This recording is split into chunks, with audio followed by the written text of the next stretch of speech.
ตัสสะภะคะวะโตอะระหะโตสัมมาสัมพุทธัสสะนะโมตัสสะภะคะวะโตอะระหะโตสัมมาสัมพุทธัสสะนะโมตัสสะภะคะวะโตอะระหะโตสัมมาสัมพุทธัสสะสาธุสัพเพกามิจาโรเปกิริสิกขาราตเตจันตริเกวิมหา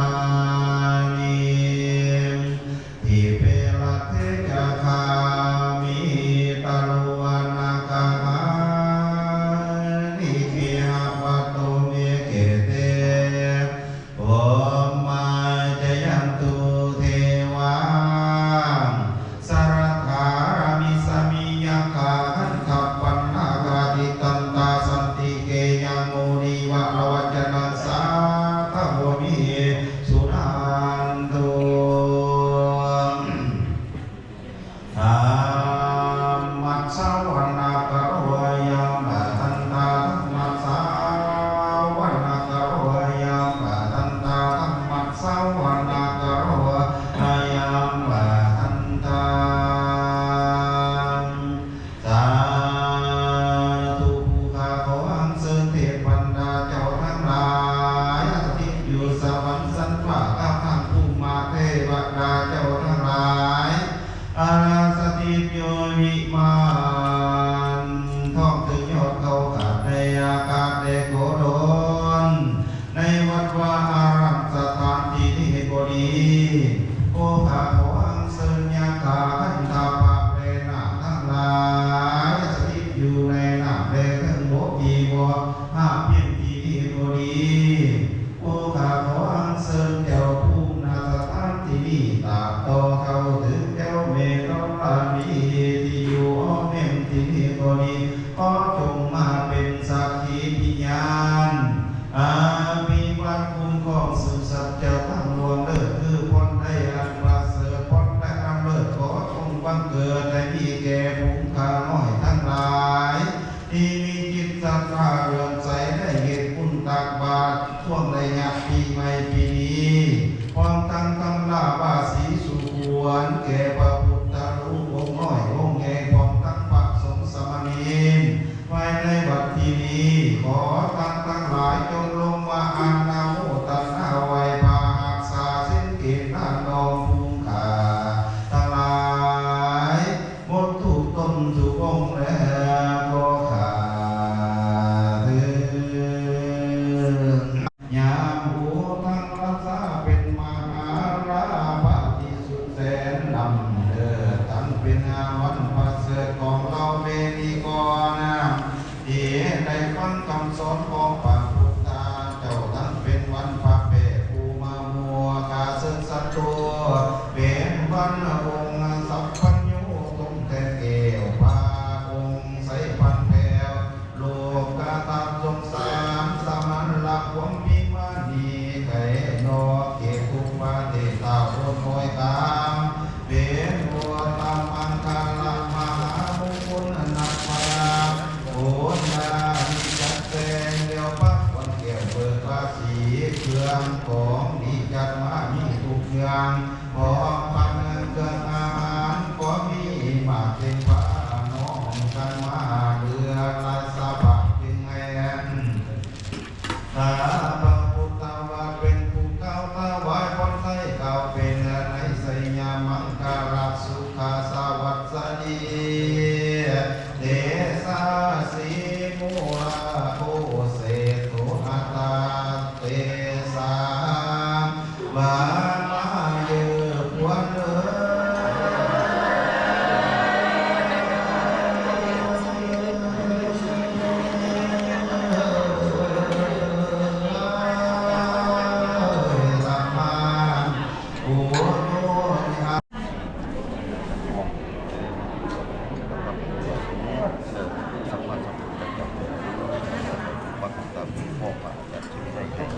มีความสุขความเจริญจะ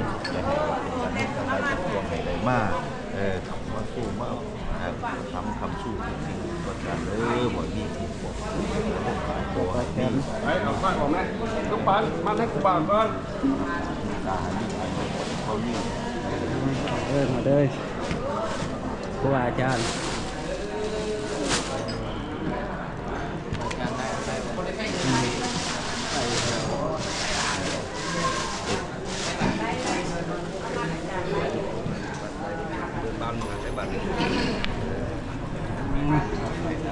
ไม่ฝาไม่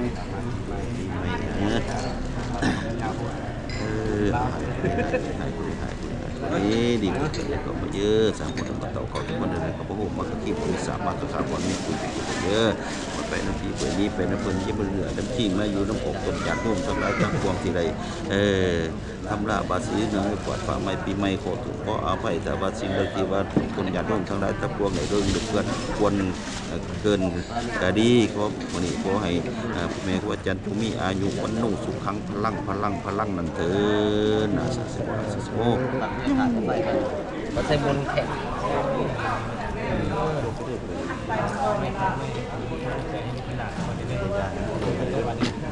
พวกมึงเดียวเลยมึงเดียวไปได้สองมาให้คนดีๆกว่าเข้าเด้อคุณบ่าวไปยืนดนได้เฝ้าซิกได้ยืนดนบ่อยู่ดีมีแหงฟ้าไม่ปีไม่อยู่มันก่อนยืนอยู่ดีมีแหงเป็นครูอมใส่ให้เป็นต่อไปก็เป็นเจ้าที่การวัดแต่บัดนี้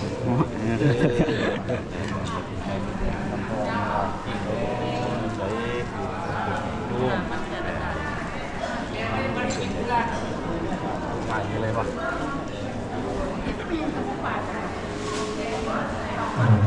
มีออกก็มาวัดผู้อาจารย์ในเรื่องมีออกก็มันก็โดดเป็นยังจะเป็นคนสู้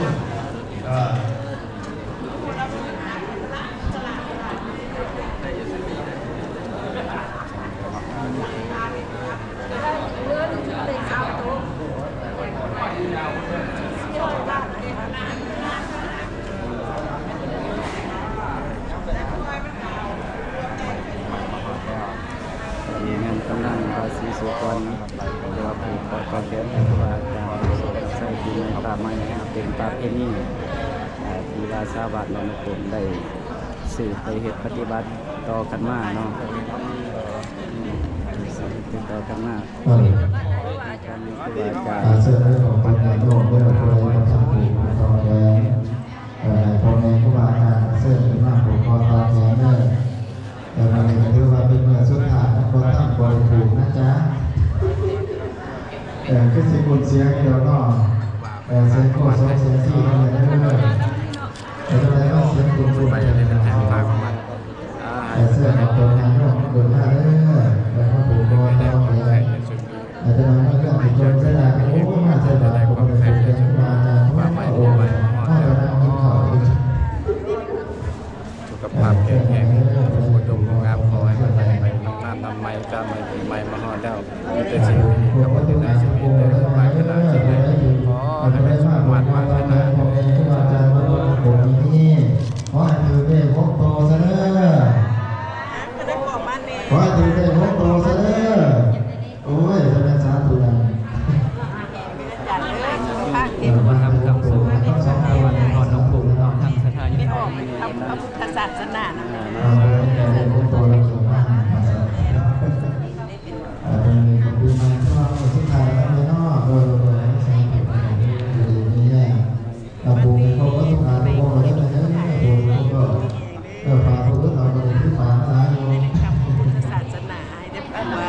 จนได้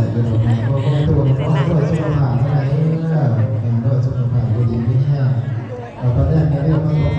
ยครูบามีสุขภาพแข็งแรงเด้จิตตั้งใจเด้ออาจารย์แต่ในโลกสองโลกแบบนี้เพื่อให้ทุกคนมาถ่ายเขาคือเพื่อให้หน้าเกิดหน้าขึ้นตัวกองด้วยถ้ากีฬากีฬาขึ้นตัวกองแกน่ะปีเก่าเด้อไปตกแขนก็ดีไม่ให้ดีไม่เจอเลยอะไรก็ดีที่เป็นน้ำปีเก่าเด้อ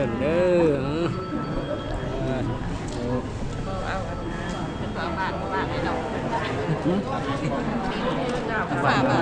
ฝาบาทมาทางหน้ากันเลยไม่ออกอนุญาตบัตรกลับเด้อขออนุญาตบัตรกลับให้ครูบาอาจารย์ให้อยู่ดีมีแรงมีอายุมั่นขวัญยืนไม่เป็นพงใส่ของแม่ แข็งแข็ง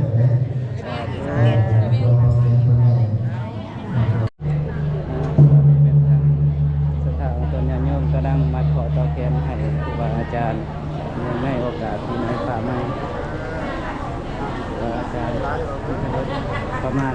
3ใบโพธิ์เรือ1ใบต้องเกลือวันนี้